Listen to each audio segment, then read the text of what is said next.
So starting the test drive in this Escape Hybrid,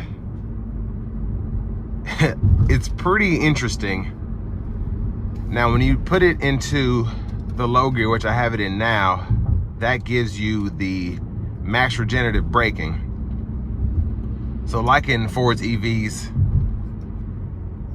and a lot of other hybrids, you hit that and you can really start to recharge the battery as you brake. But this drives very nicely to be naturally aspirated, even in the normal mode. Now the sport mode, if you watch here, you get a little feedback of sound.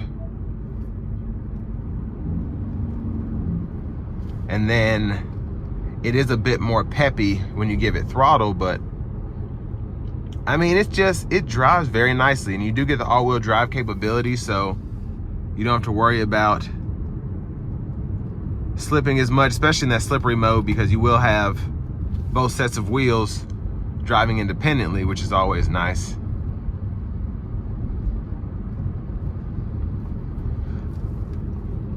But just a good, solid quality ride here.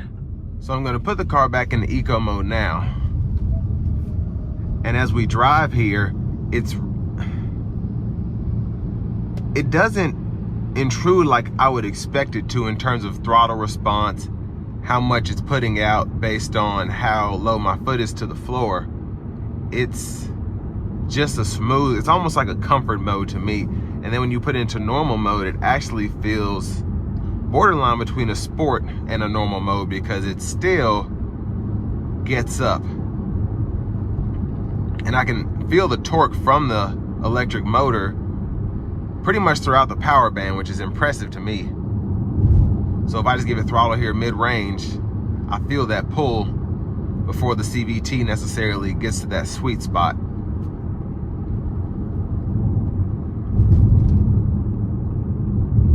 But a great daily driver, I think, long-term.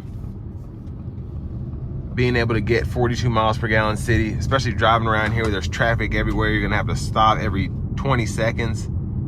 So again, nice to have that, and you're able to save on fuel costs, specifically when you're coming from a stop and when you're sitting at a stop. So getting on the interstate here, I'm gonna put it into sport mode, and then we'll see how this accelerates.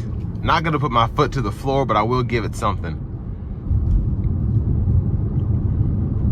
All right, here we go.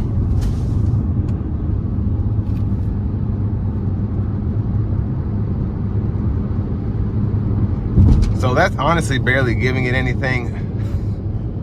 It drives so nicely. And if you're not necessarily looking for the torque you get from an EV, if you're not looking for necessarily EV performance, but you're wanting that hybrid gas sipping technology, this is the best way to go. I'm gonna put it in the eco mode now, and then we have the adaptive cruise with the lane centering.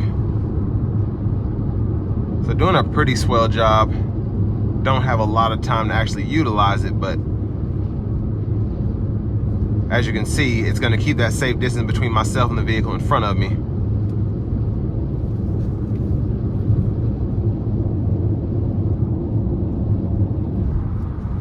And brake pedal feels pretty good as well.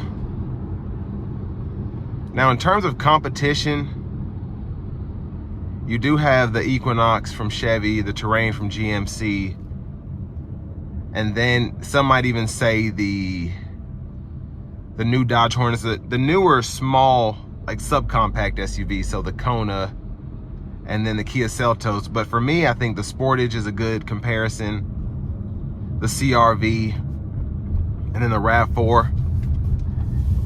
And this one just has a lot of that technology, and everything's 40, 50 grand now, but it's all gonna be based on preference and so on and so forth. But me personally, this is definitely one of my top 3. But this will bring me to the end of my review of this 2023 Ford Escape ST Line Select Hybrid.